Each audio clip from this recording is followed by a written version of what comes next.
సాధించుకున్న తెలంగాణ రాష్ట్రంలో నీటి కరువు శాశ్వతంగా తీర్చే విధంగా గోదావరి నది మీద కాళేశ్వరం ప్రాజెక్ట్ కట్టుకొని తెలంగాణ అన్ని రంగాలకు నీటి గోసను ఇక చూడొద్దని ఏదైతే కలలు కానీ గౌరవ్ కేసీఆర్ గారు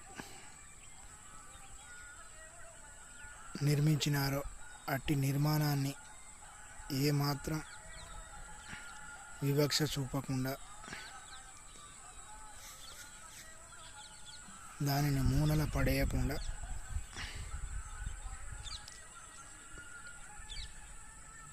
ఒక్క పిల్లరు 2 పిల్లర్లకు పర్రెలు వాస్తేనే ఎంతో బాధ అవుతుంది. మరి అటువంటిది అక్కడ అంత ఇసుక తీసుడు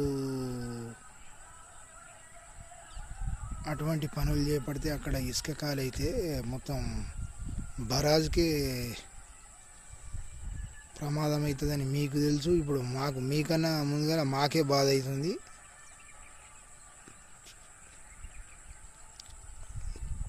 అది చేయక దాన్ని ఏదైతే లోపాలు ఉన్నాయో వాటిని సరిదిద్ది అందులో బరాజులలో మొత్తం నీళ్లు ఆపి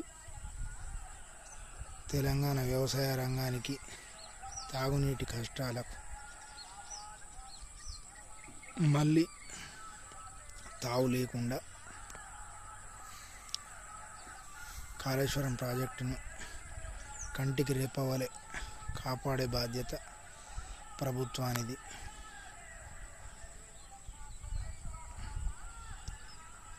ఎవైనా దొరుకుతాయి కానీ నీటి వనరులు మనం కొందామన్నా దొరకదు. అది మనకు జీవనది గోదావరి. దానిని అశ్రద్ధ చేసి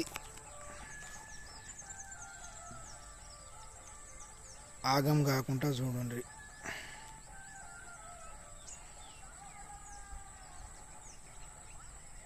జై తెలంగాణ, జై సిద్దిపేట, జై హరీష్ అన్న, జై భారత్. ఎల్లంకి రాజేందర్ రెడ్డి, భారత రాష్ట్ర సమితి పార్టీ మోస్ట్ సీనియర్ క్రియాశీలక కార్యకర్త.